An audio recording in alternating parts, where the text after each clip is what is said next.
Welcome back to KARE 11 News Saturday. We are at Tonkadale, one of my favorite places. We're with Jessie. She owns this gorgeous place, and it is set for the holidays. And we're talking tablescapes, which I love. Yes. And we're going to start with your color palette. Yes. And Thanksgiving. And I love how you did this because this could live through Christmas if you wanted it Absolutely. to. Yep. But it would be great for next Thursday as well. Perfect for Thanksgiving. We start with the plants because this is a greenhouse after all. I love this cinnamon poinsettia. She turned out perfectly this year. We also added the rosemary topiary trees, and that gives you like the familiar smells. I mean, they smell so good. Yeah. I love that. This orchid is one that I often have in my home in the Berg's pottery, which is something that I collect. It's just timeless, classic. That's gorgeous. And I love how you elevated everything. And again, I think you could gather things that you already own Yep. and then add some fresh things. And I love how you did that. All right, so you've done this beforehand, which is a good idea. Enjoy it. But the day of, you have a Yeah. good idea. Add some fresh greens, fresh leaves into your arrangement, even fresh flowers. I have magnolia here, which plays well with all of these elements, and you can just tuck it in right before your guests And they'll arrive. last a long, long time. But Yep. even if you want to put roses in, I've had roses dry with an arrangement, and they look great even all the way through the holidays. Yeah. Speaking of the holidays, we're heading on to Hanukkah and Christmas.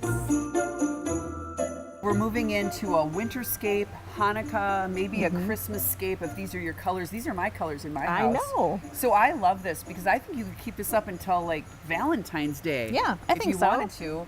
I love the orchids with the height. And again, you're using rosemary, but it's like This a is different one. lavender. Oh, it's lavender. Oh my gosh, are you kidding me? Not kidding. Well, that is a great idea. I love this. And of course, the blue for Hanukkah. Yes. You have so much blue here this year. Well, people use blue almost as a neutral color, so it shows up all throughout the year. So this mixes well with a lot of people's existing decor. Like you said, your color is blue.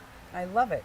Okay, so I love the heights you did, more of a woody pattern. The artificial greens look so amazing now. And you Yeah. have so many here. Yeah. Every kind you can think of. We try to pick the best stuff available. This is the cedar garland, and we mix it in this twisty vine. You can use it to tie in an ornament or just to create some wildness.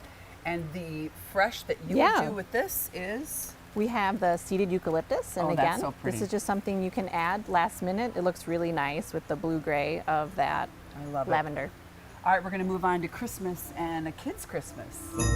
Well, last but not least, I love this. It's whimsical. It's fantastic. I love the fact that there's lights in these little candy cane candles of Yeah. sort. They're so cute. You did such a nice job. What is this? That's the lemon cypress.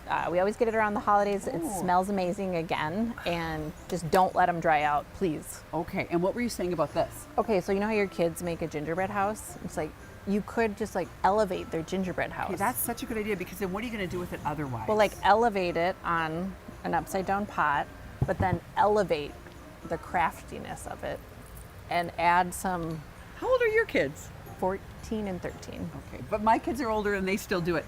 And tell me about how you did this ribbon. I love it. Well, this I thought was brilliant. It is a ribbon garland. It just sits Okay, that along is the such table. a good idea. One of your Bow, wired ribbons. bow, You have so many bow. great ribbons here.